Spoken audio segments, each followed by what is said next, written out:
Dear child, before you take another breath, I need you to understand something. This is not random. This is not background noise. This is not just another message you scroll past. This is a meeting. Right now, yes, in this exact room, in this exact posture, with your screen at this exact angle, I am here. I am closer than the device in your hand, closer than the air in your lungs. You are not just watching a video. You are sitting inside a moment I scheduled for you long before today. So listen carefully, and don't rush away. I want you to stay with me through this entire message. Not halfway, not until you feel you got the point. There are things I will only say near the end that will unlock what your heart has carried for years. Parts of you will only feel seen once the final words are spoken. Remember this: what comes later will explain what your soul is only sensing right now. So for a little while, let everything else wait. Let this be sacred. Let this be uninterrupted. Look around your room, my child. The walls, the ceiling, the doorway, the light from your screen, the items scattered around, things no one else pays attention to. I see all of it. I know where you are. I know what time it is. I know what's on your mind even as you listen. There have been nights in this very space when tears fell quietly and you wiped them quickly so no one would notice. There have been days you sat here feeling numb, scrolling just to escape the weight you couldn't put into words. There have been moments where you said in your heart, "Does anyone see me? Does anyone even know what's happening inside me?" I heard those questions. I didn't just hear them, I felt the ache behind them. And now I am answering you. Stay with me. Lean in. Even if part of you wants to keep your guard up, let your heart soften for a moment. You don't have to perform here.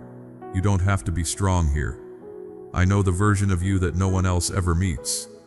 You've told people pieces of your story, but not the whole of it. You've said, "I'm fine," when you were anything but. You've laughed it off, changed the subject, minimized your pain because others seemed tired, busy, or distracted. But I wasn't. When you lay awake staring at the ceiling, replaying old conversations and wondering what you did wrong, I was there. When your chest felt heavy and you didn't know whether it was anxiety, grief, or both, I was there.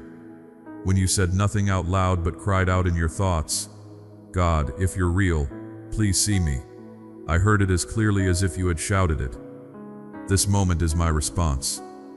You may think you clicked this by curiosity, by chance, or by habit. You didn't. I drew you here. I've been weaving this moment into your timeline quietly, patiently, waiting until your heart was tender enough to hear me like this. Please don't hurry away. Every sentence I'm speaking is a thread. The tapestry won't make sense unless you let me finish. Right now, I am sitting with you in this room. No thunder, no flashes. Just my presence, steady, gentle, unshaken. I know what's weighing on you. The disappointment you never processed. The fear of the future you try to outrun. The regret that whispers, "You should have done better by now."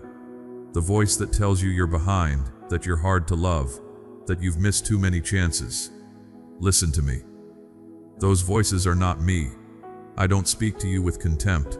I don't motivate you with shame. I don't build you by breaking you down.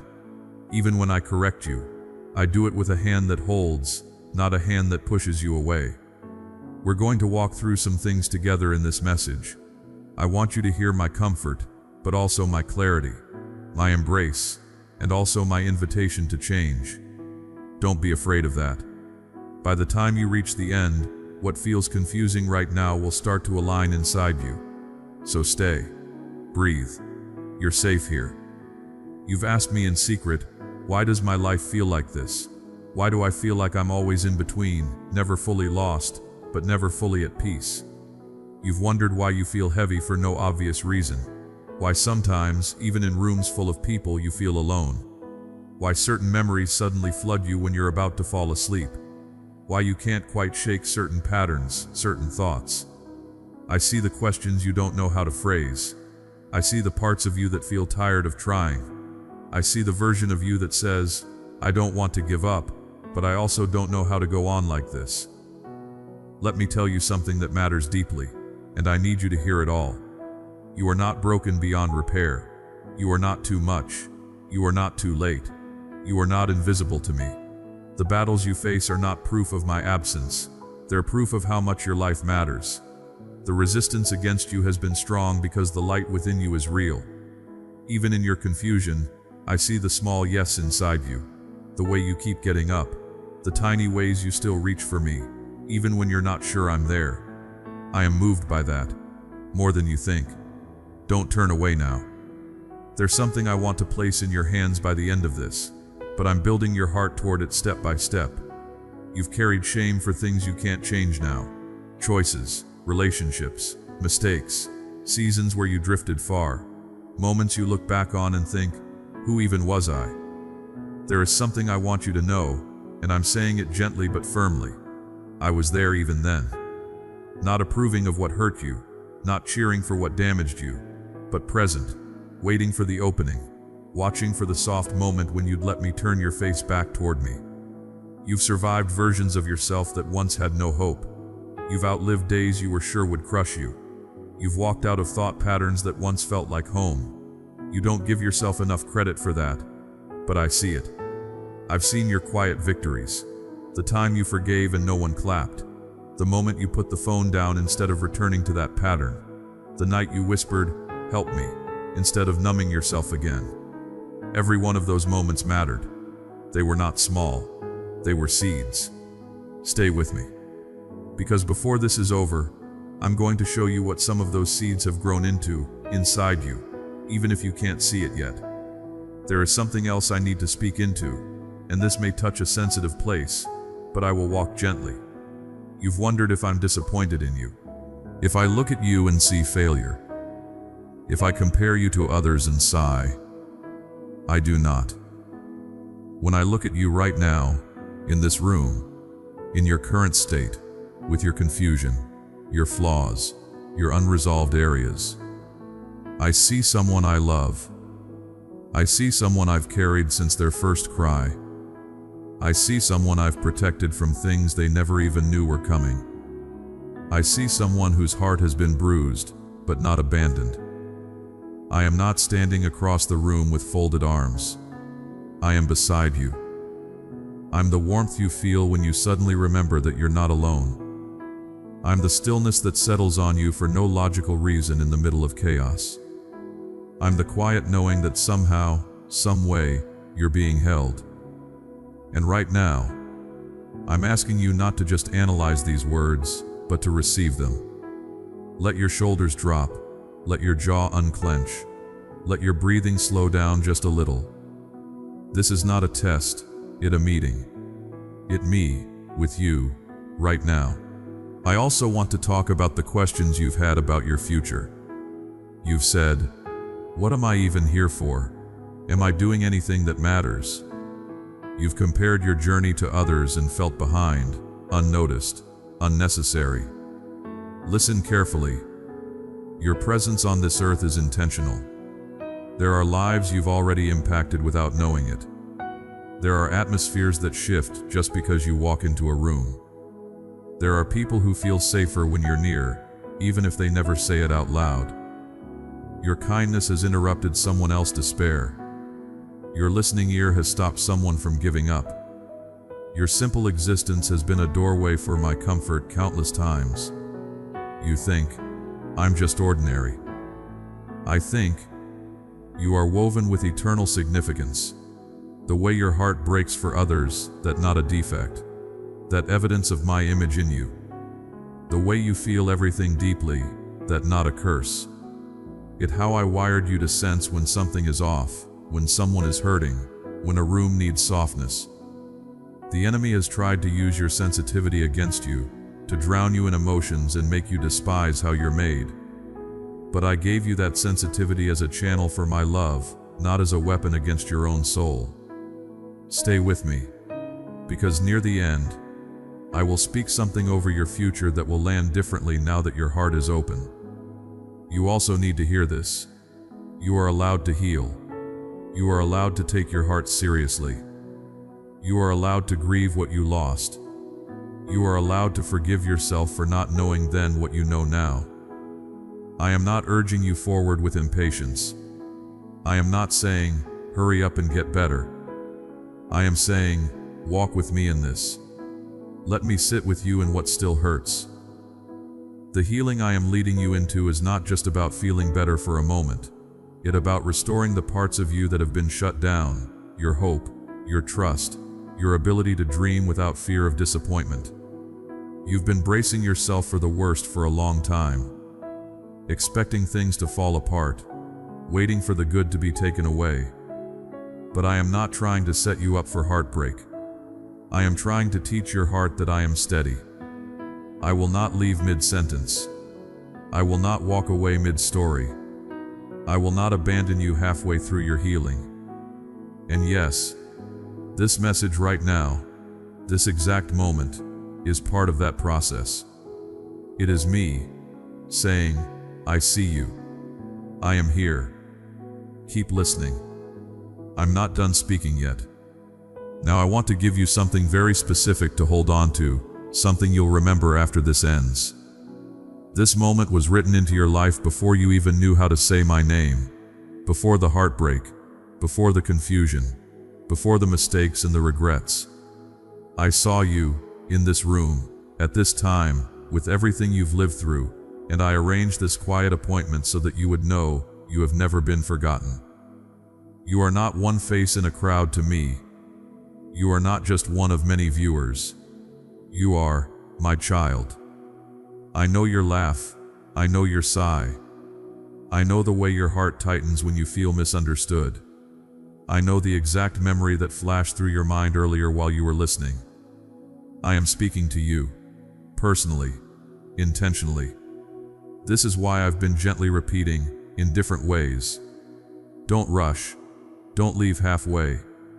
Don't treat this like background noise, because there is a shift happening. Not loud, not dramatic, but real. It happening in the way you see yourself, in the way you picture me, in the way you feel about the days ahead. You might not fully grasp it yet, but your spirit does. You can feel something different, can't you? A small loosening, a slight warmth, a sense that something very old inside you is being quietly touched. Stay with it a little longer. We are nearing the part I told you about, the part that only makes sense because you stayed. Here is what I want you to know as this message comes toward its end. I have been here the entire time. At the first word, I was here. In the pauses, I was here. When your mind drifted and came back, I was here. When your heart swelled at a certain sentence, that was me pressing gently on a place that needed it. You did not imagine this. You did not make this up. My presence is not a feeling you have to chase. It is a reality I am inviting you to become aware of, again and again, right where you are. I am in your room when it's messy.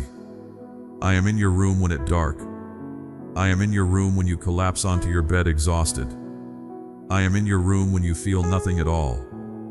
And I will be in your room when this message ends. So here is what I want you to carry from this sacred conversation. You are seen. Not theoretically. Not as part of humanity in general. You. By name. By story. By heart. You are not behind. I am able to redeem time, to restore what was lost, to weave even your delays into something beautiful and meaningful. You are invited. Not to perform. Not to impress me. But to walk with me. Talk with me. Let me be part of your real life, not just your crisis moments. You are changed. Even if it feels small, something shifted while you listened. Your heart opened a little more, your defenses lowered. Hope, which you've tried to bury, moved slightly under the surface. This is not an emotional trick. It is not manipulation. It is the gentle work of my spirit, honoring the simple fact that you stayed. You listened. You received. That matters to me. As this message closes, I want you to sit with one final truth, like a soft hand resting over your heart. I am here. I have been here. I will remain here. When the video stops, I will not. When the sound fades, my voice won't. When you go back to your routine, I will still be the one who understands every look, every sigh, every half-formed thought you never speak aloud. You did not stumble into this. You were guided. You were loved enough to be interrupted. And you were wise enough to stay. Something has shifted. Not everything at once, but enough. Enough for the next step. Enough for tonight. Enough for your heart to know. This was meant only for me, and I'm glad I didn't look away. Rest now in this. I'm in your room right now. I've been with you the whole time. And I'm not going anywhere. Dear beloved family, today I want to speak to you openly and honestly from my heart. Recently, our Buy Me a Coffee account, the Christ Fellowship, was unexpectedly deactivated. We were informed that all contributions made by our supporters will be refunded back to them. This has been especially difficult because, as many of you know, our YouTube channel has already been demonetized for the past few months. That means we have not been receiving any earnings from the videos, even though we continue to invest time, effort, prayer, and production costs into creating meaningful God messages for you. There have been real challenges behind the scenes. Technical expenses, recording work, editing, and daily responsibilities, all while continuing this mission without financial support. It has not been easy. But here is what will not change. We will continue sharing God messages. We will continue praying for you. And we will continue this ministry with faith. To every person who tried to support us through Buy Me a Coffee, thank you. Even though the funds were refunded, your intention, your kindness, and your trust mean more than words can express. If anyone still feels led in their heart to support this ministry, we have now created a PayPal option. The details are available in the description. There is absolutely no pressure. God messages will always remain free for everyone. We believe that God sees every struggle and every sincere effort, and we trust that He will make a way forward. Thank you for standing with us.